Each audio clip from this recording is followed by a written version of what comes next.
Oh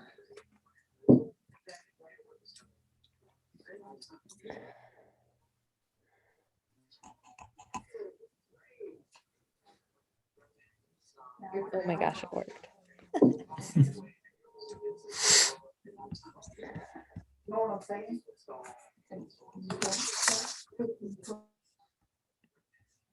Oh my gosh, it worked.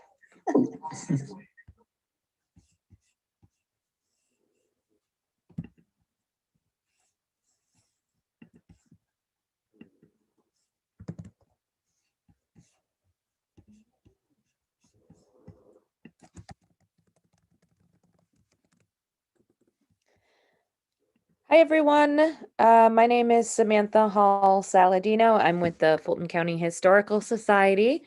We will get this evening's presentation started shortly. So if you just hold on tight for a few minutes, if you'd like to add in the chat where you're tuning in from, that would be great. This is our first time streaming a program on YouTube, so we will cross our fingers that everything works the way that it should, but I'm going to mute myself for just a moment and we'll get started shortly.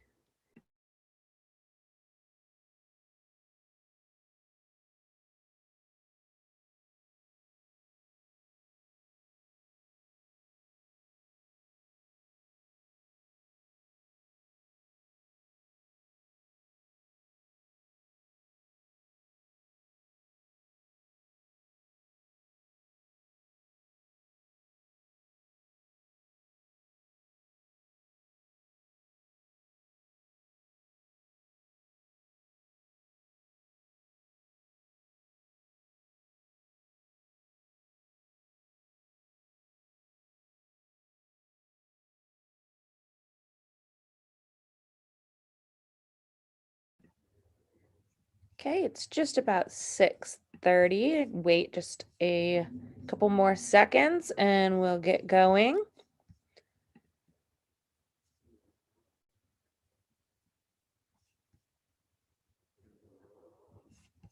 Hopefully you can't hear my dog snoring in the background.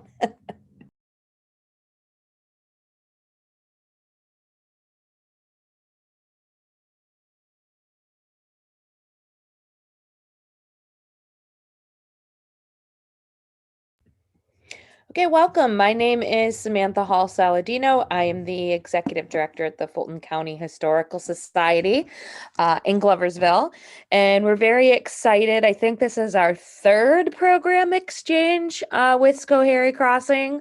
I'm hopeful that maybe in the fall we might be able to do one in person. That would be great, but we really appreciate you tuning in for these virtual program exchanges that we've been doing since last year. So just a quick little housekeeping. Upcoming at the Fulton County Historical Society, we have our ice cream social, which is Friday, May 21st from 6 to 8 p.m. Tickets are $5 or 5 tickets for $20 in advance at the door or at the door. Sorry. This is one of our biggest fundraisers. It's also the kickoff of our summer tour season. So we'd love to see you. Ice cream sundaes are provided by Stewart's Shop. So we're very pleased to have them support us for this event. So we hope to see you for our ice cream social. And then we have the second program in this program exchange, which I will be presenting on May 26th at 6:30, service on the home front rationing during World War II. Also, just a quick announcement, the museum is collecting stories about immigrants who have made Fulton County their home from 1800 through today. We have a Google form that you can fill out. It's accessible on our Facebook page, and it will be going out in an email shortly as well. And we encourage you to share your own story if you immigrated to Fulton County or the story of your ancestors.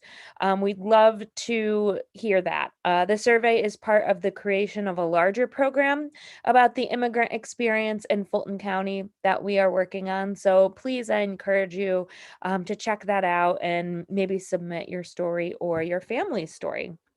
But the real reason that you came here tonight is to hear this great presentation, DeWitt's Duel, political rivalry at 10 paces.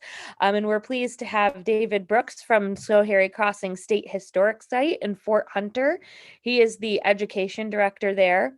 The site interprets and preserves the significant history of the Erie Canal and its contributions to the state as well as the nation.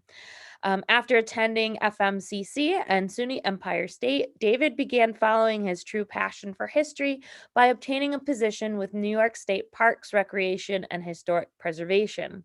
He sits on the board of the Montgomery County Historical Society as well as the Fulton County Historical Society. He's a former member of the Board of Trustees for the Palatine Settlement Society, and he is the current president of the Mohawk Valley Museums Consortium. So without any further delay, David, I'd like to hand the microphone and the screen over to you. Well, great. Thank you very much, Samantha. And I'm honored to be a part of another program swap with the Fulton County Historic Society and Fulton County Museum. I can't hear you. Are you muted? Can you hear me now?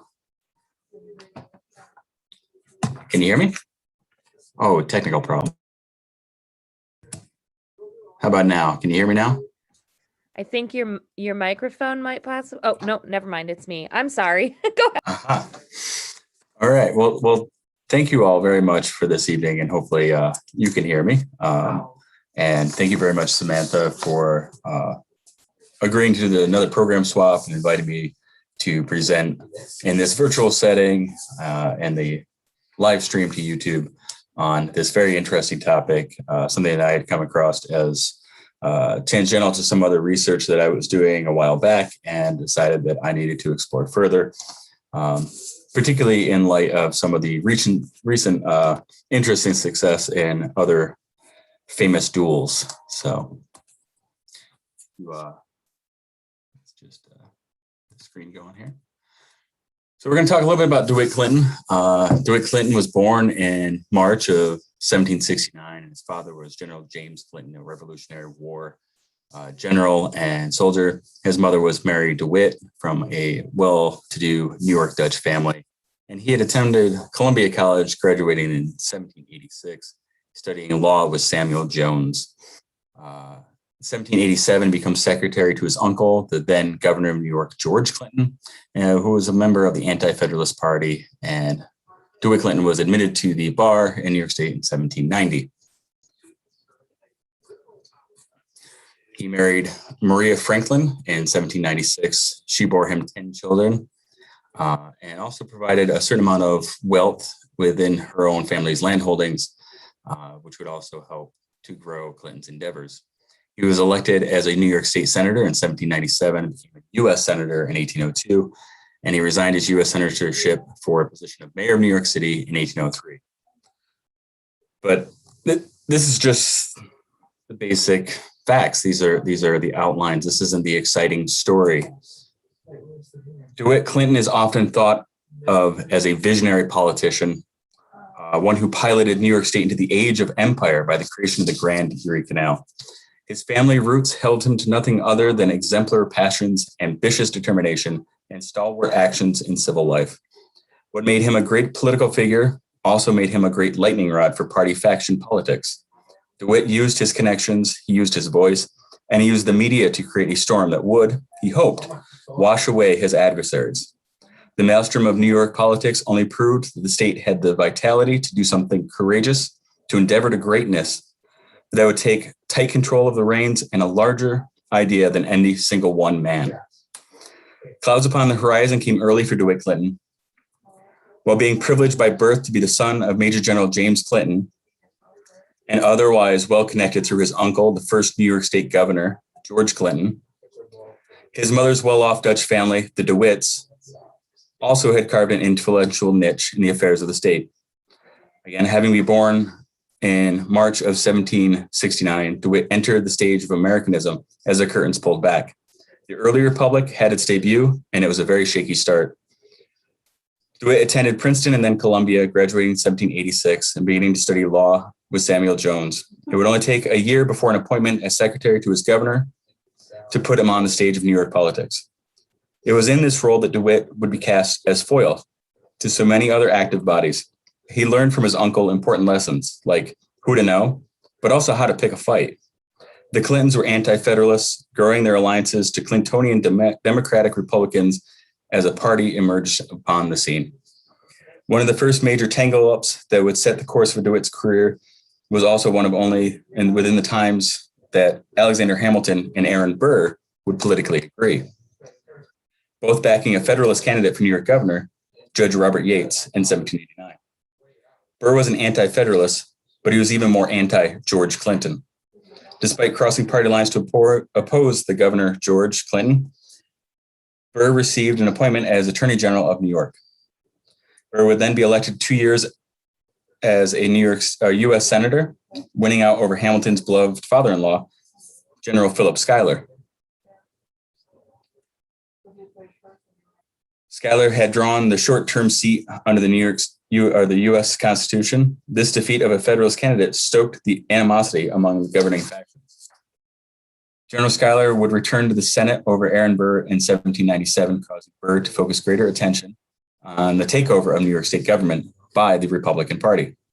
The following year, under a new legislator, the governor at that point, John Jay, was reelected as the party was on the rise. In New York City, Burr and his ally, John Swartout, were elected to the 22nd session of the New York State Assembly.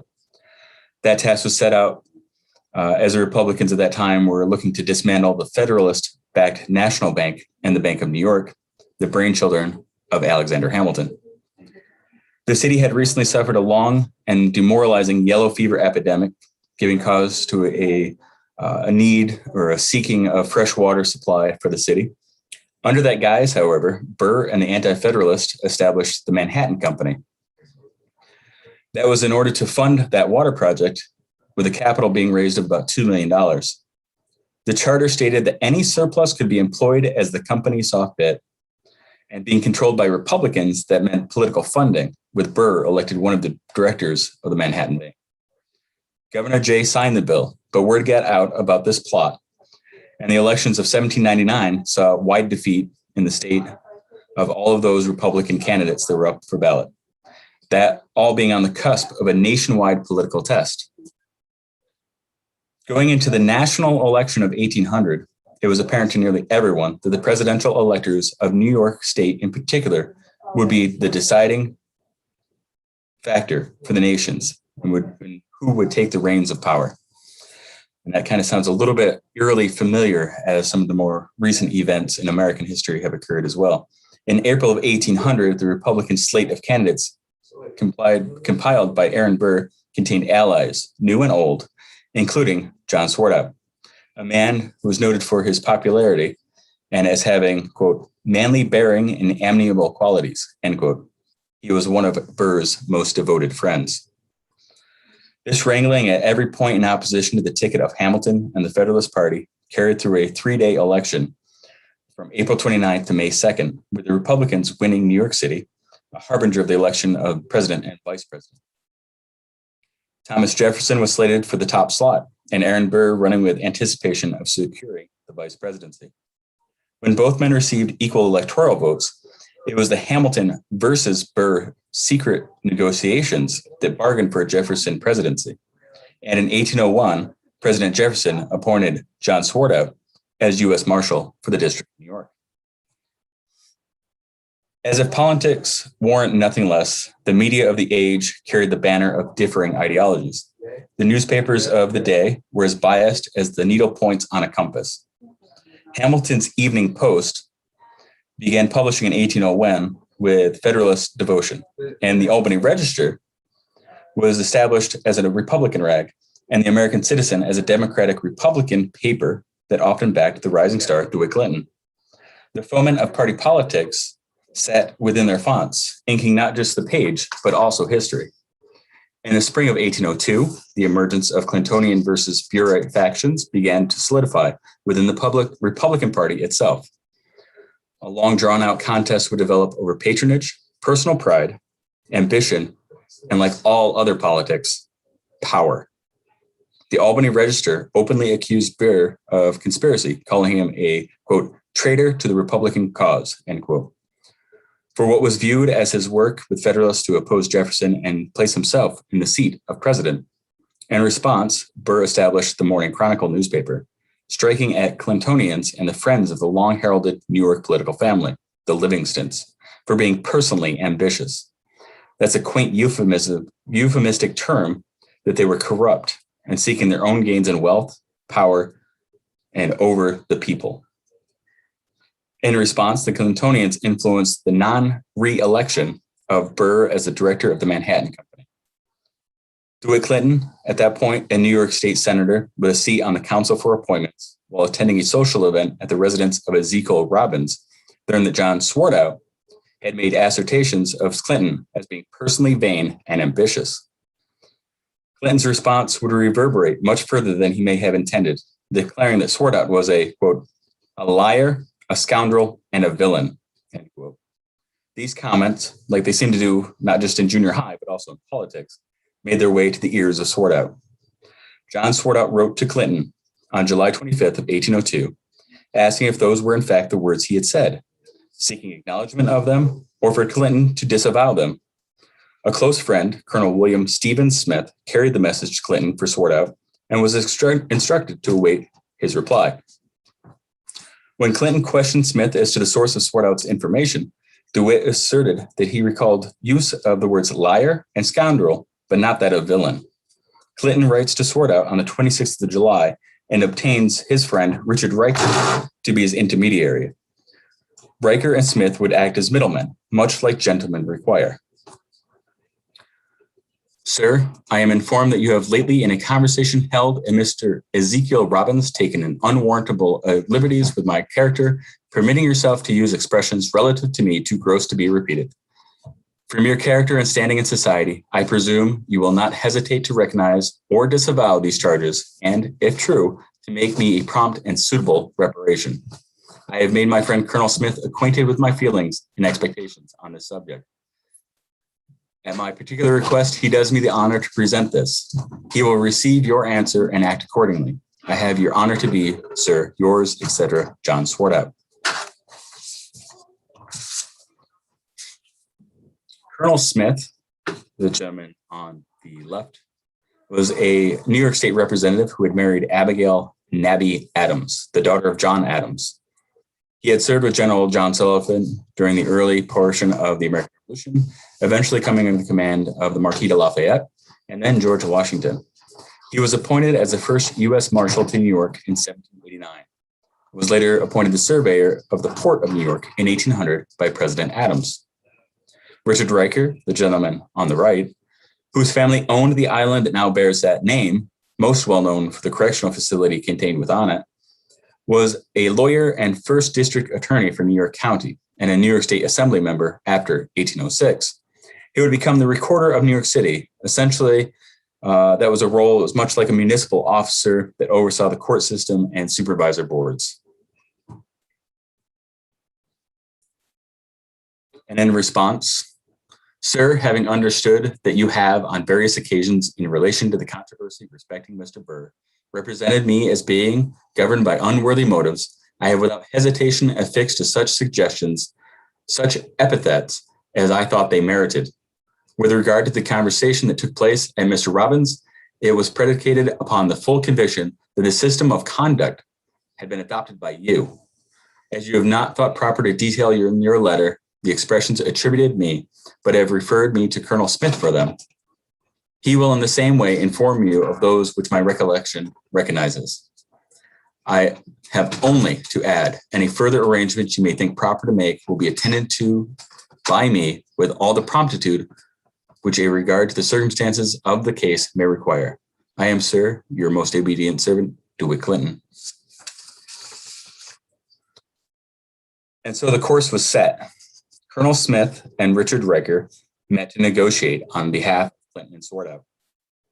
2 days later, on Wednesday, the 28th of July, Riker propositioned that if Swartout owned up to being allied with Burr to directly discredit Clinton and would admit he used the terms such as unworthy motives to describe Clinton's career, DeWitt would admit use of slander again, sword out on the assumption of such accusations.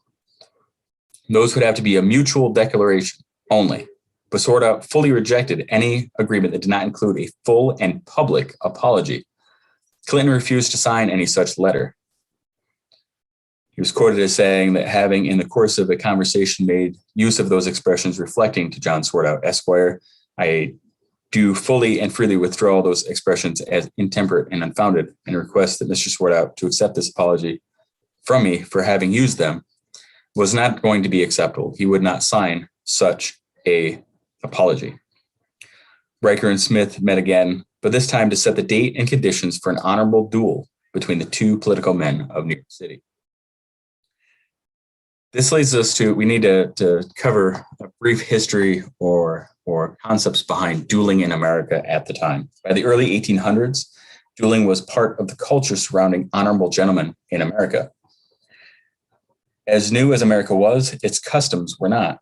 The concepts and even rules to the duel were distilled from centuries of judicial combat. Before 1780, a group of Irishmen had created a code for dueling that was constructed of 26 specific rules. Everything from when and how challenges could be received to the number of shots or wounds required for satisfaction of honor were outlined within those rules. An Americanized version of the code, written by South Carolina Governor John Lyde Wilson, appeared in 1838. Prior to that, Americans had been making do with European rules. For a duel, it was typical that each party obtained a second, a friend or a close confidant whose duty above all else was to attempt to reconcile without any need for bloodshed. The codes dictated that a recipient of a challenge could resolve the issue with an apology. However, if they chose to fight, they were able to select those weapons, the time, and the place. Most American duelists chose a large caliber smoothbore flintlock pistol, and the chance of dying from a pistol duel was relatively slim, as flintlocks would often misfire and were notably not very accurate.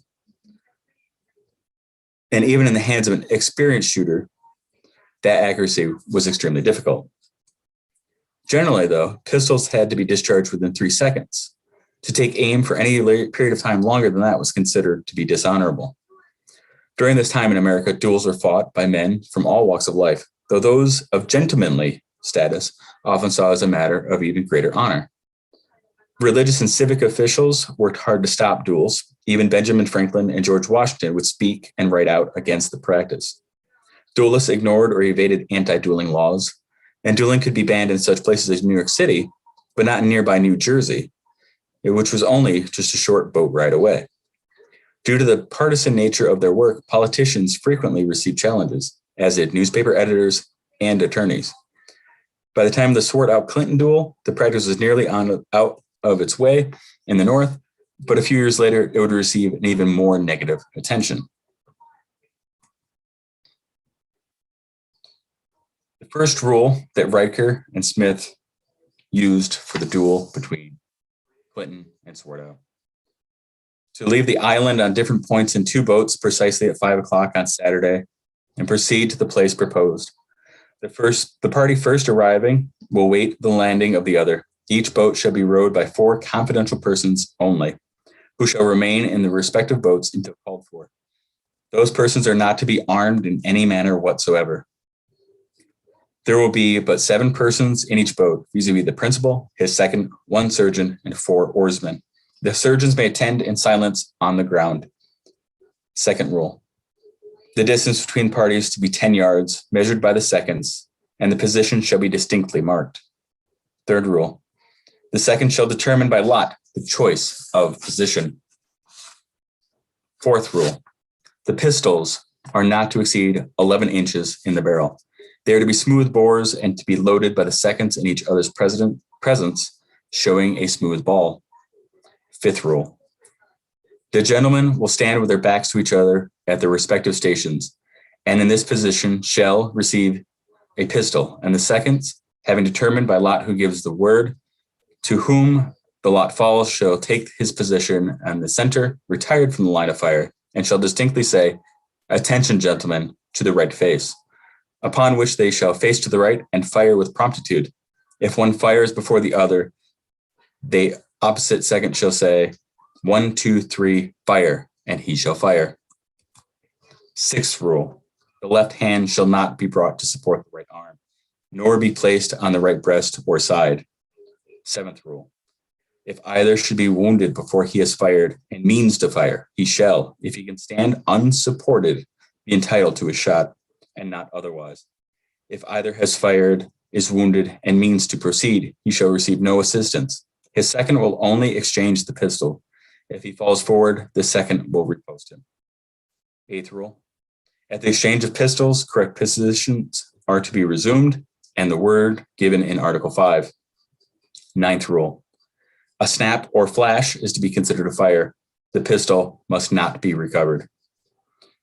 10th rule, neither party to quit his station without the order or consent of the 2 seconds, as agreed upon by Riker and Smith, New York, July 30th, 1802. And they would meet on a grassy terrace a few miles north of Hoboken, New Jersey, noted now as the Plains of Weehawken. Both parties had left Manhattan by boat around 5 p.m. on Saturday, July 31st, and arrived ashore at about the same time. There they met, the field measured, and pistols loaded. Attention, gentlemen, to the right face. Pop, pop. Shots rang out, but no effect was had. Colonel Smith, at the request of Richard Riker, asked if the issue was satisfied, and Swartout's reply was that it was not. Pistols were again loaded, exchanged, positions resumed. Attention, gentlemen, to the right face. Pop, pop. For the second exchange, no effect was had by either pistol, and a third attempt was made, after which Swartout was again asked if he was satisfied, to which he replied, I am not, neither shall I be until an apology is made, which I have demanded. Until then, we must proceed.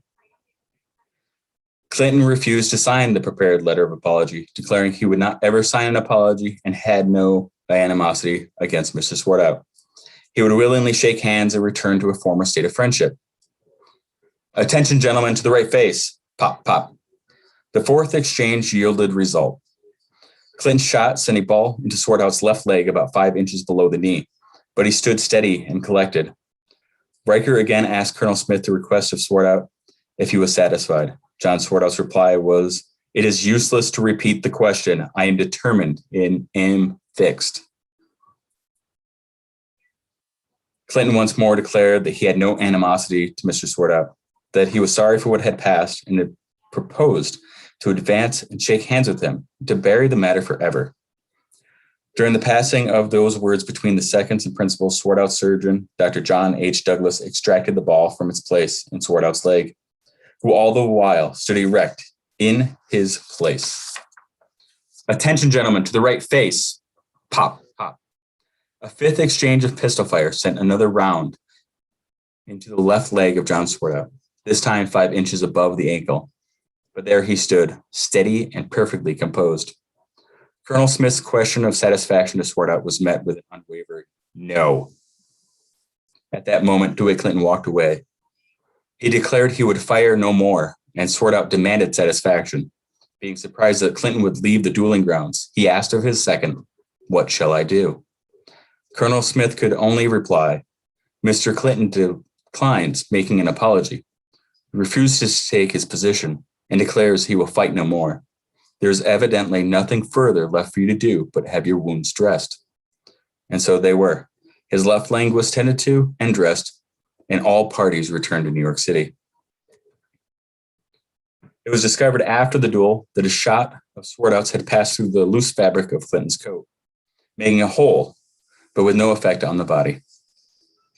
It was shortly after that Clinton's second, Richard Riker, had a quote published in the American Citizen newspaper, being a supportive nod, stating that, quote, that it was due to Mr. Swartout to declare that he had acted with honor and bravery, end quote. For months after the pistols exchange, DeWitt Clinton was scandalously maligned in opposition newspapers, being characterized, and he was the fodder of satirical commentary upon his quitting the field. In his defense, Richard Riker so returned the volleys of that criticism that it inspired Robert Swartout, the brother of John, to challenge Riker to their own duel. They too met at Weehawken, but this time on November 14th of 1803. Riker, who at this time had become the Attorney General of New York State, was severely wounded in the leg, and both the men were prosecuted in New York for breaking the law. The antagonizing between Burr and the Burr faction and Clinton and the Clinton faction of the Republican Party would continue. Both sides threw out baseless accusations and distorted facts leading up until the mid of 1805, when there was a mild reconciliation. Clintonians and Burrites in some backroom wheeling and dealing set forth for mutual benefit an agreement to end at least the open and public hostility. The agreement was that Aaron Burr would again be recognized by the party as a Republican, that the American Citizen newspaper would ease its attacks against Clintonians, Clinton himself, or any of his other allies, and those in support of Burr would not be rejected from political appointments on the same standing as those most favored Clintonians. Perhaps a more surprising aspect or effort within that reunification of the Republican Party in New York State was that on the 24th of January, 1806, Clinton and Swartout met, along with several other party heads, to recognize the union had been mutually passed between those two factions. Another gathering was held in February at the DeWitt's Hotel, where toasts were made to the party, unified with, quote, the most utmost good feelings, end quote. But that wasn't held by everyone. And still, there were tensions that would exist, and ardent Burrites and other Republicans of the city denounced the unmeasured terms of this union, and would thus fan discord between Clinton and his political standing amongst his friends. Clinton would have to battle those rivalries during the next 10 years as mayor of New York City, and well into his terms as governor in the state of New York.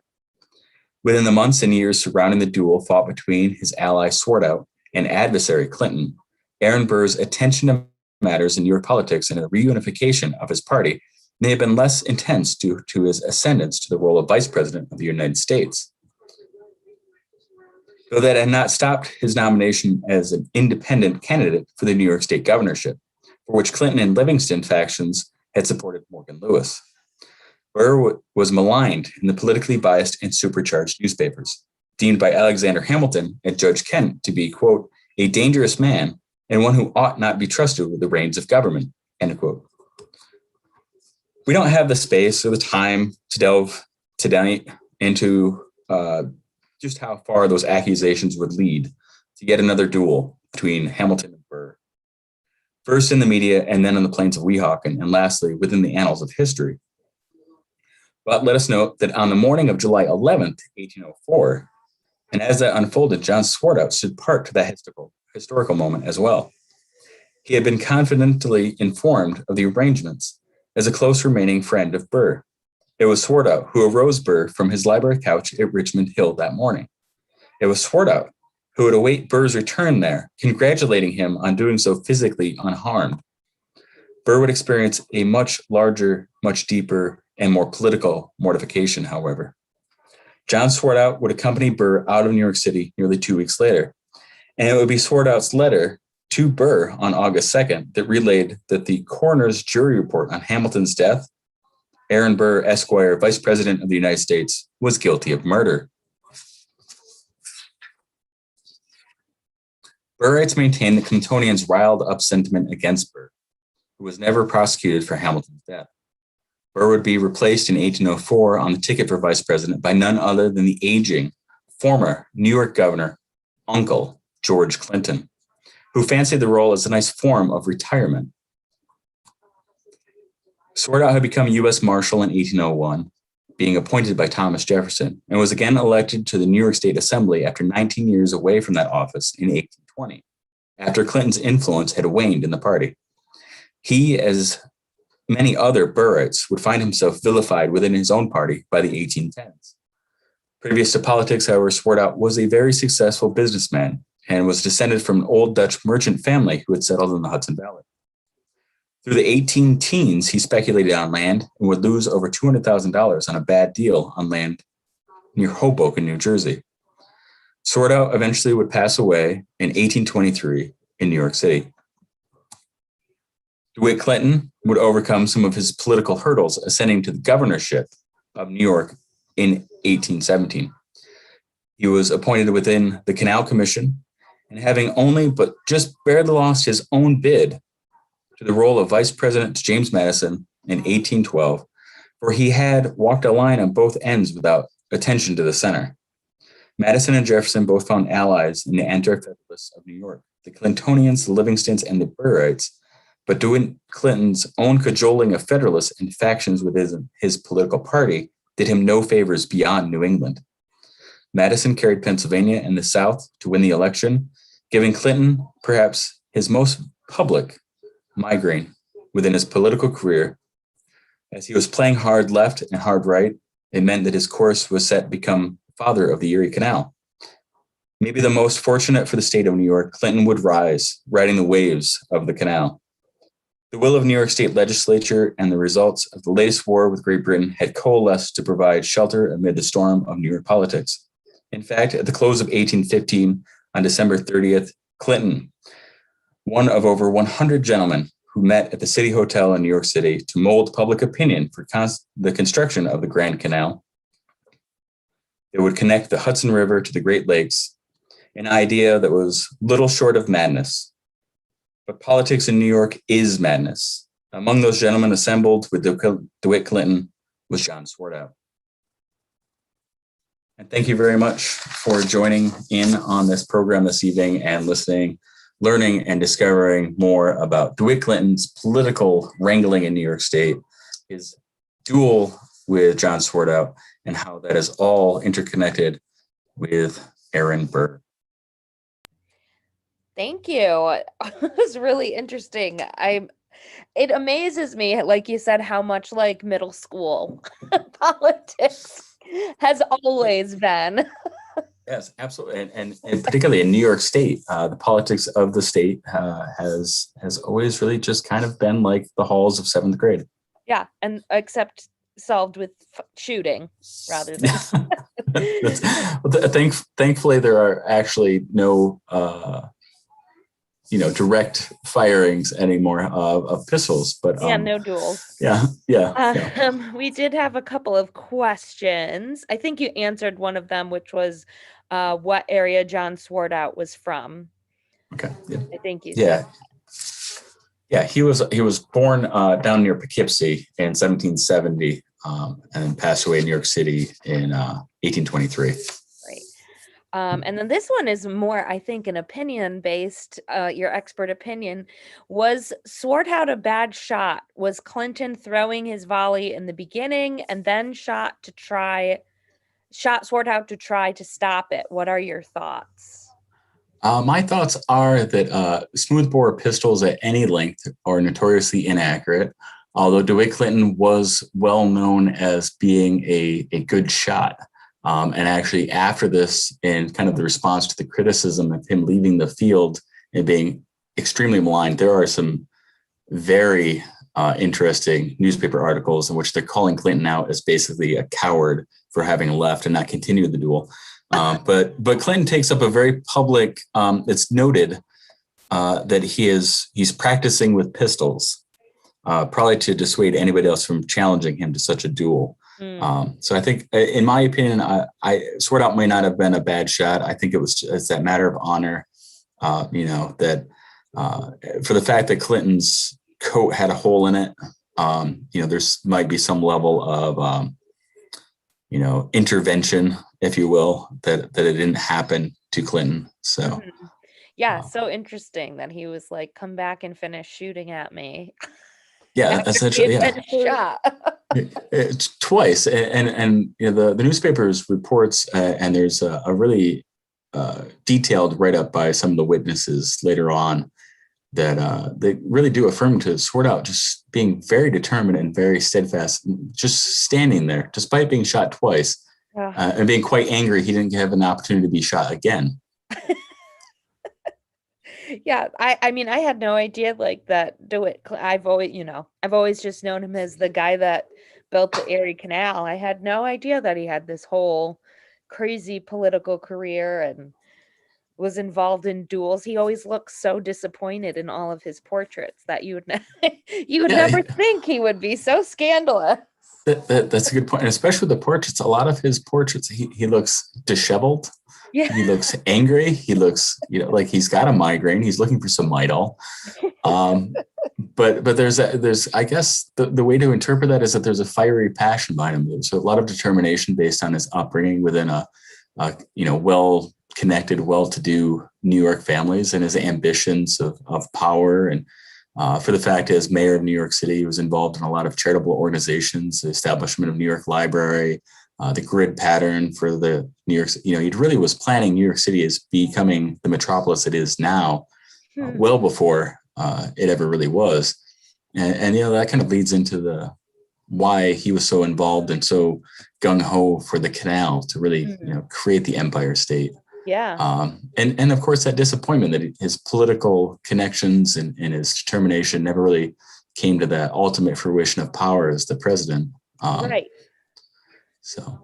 Yeah, because I didn't know any of this, so I'm sure he would not be happy about it. Yeah, and these political wranglings go on. As mayor of New York and as governor, and he's removed from the Canal Commission. He comes back on. He's loses governorship, and will eventually between the creation or the start of the building of the canal in 1817, when he was governor then, and the actual completion of it in 1825, he would spend a period of time as not the governor.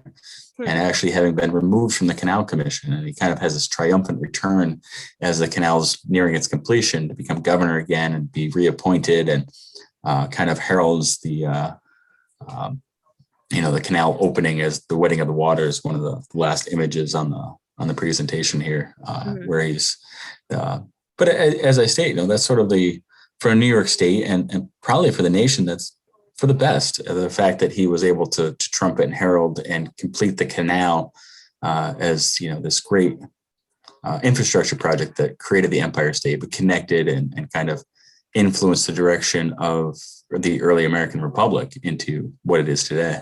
Sure. I mean, we still learn about it in school. Right. And it's still around. Exactly. Yeah. Exactly. And what did James Madison ever do? So. So are you opening for in-person visits this year at all? When can people come and see you? So by reservation, we'll be opening up. You can send an email to the email that's up on the screen, or you can find us on our New York State Parks page or Facebook page. Give us a call, set up a reservation. We'll take tours between the hours of 10 and 4 on Wednesday through Saturday, and then between 1 and 4 on Sundays. And we're hoping to have a few special events and a few other programs. We're going to do some more virtual content as well, and maybe a mixed bag of in-person and live streaming of some of our programs. So you can always kind of follow along on Facebook, check out our New York State Parks page, and keep in touch with us. Great. And just one more comment on the YouTube chat. Someone said, interesting portrait of DeWitt Clinton at the second reading room of Columbia's rare book and manuscript library, along with the chair in which he was sitting at the time of his death. Oh, nice. No, I didn't know that. I'm going to look Road into trip. that. Yep. All right. Well, if there's no more questions, I don't see any. Lots of thank yous. This was really interesting. I learned a lot. And it will be available to view on our YouTube channel. So if you had to duck out early or you joined in late, you can rewatch the whole thing as many times as you like from the beginning. Great. Well, thank you so much. Thank you very much. Thank you to the Fulton County Historical Society and the Fulton County Museum for this program swap. I'm looking forward to the next one. Anytime. We always we'll always have you to come and present. Thank you so much. Thank you. Good night.